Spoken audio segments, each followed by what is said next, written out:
Today we have the 2019 Audi A4.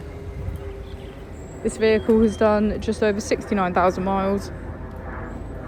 It has an automatic transmission and a petrol fuel type. To the left of our steering wheel, we have cruise control as a feature, and on the right we have voice control, automatic wipers and automatic headlights. Moving on to our screen, we can access map, smartphone integration, radio and media. If we put the vehicle into reverse, we can see that it comes with front and rear parking sensors. Just below our screen is our dual zone climate control with heated seats on either side. If we press our drive select button, we can switch between our 4 different driving modes. As we go into the back of the vehicle, we can see that all of our seats have a black leather trim.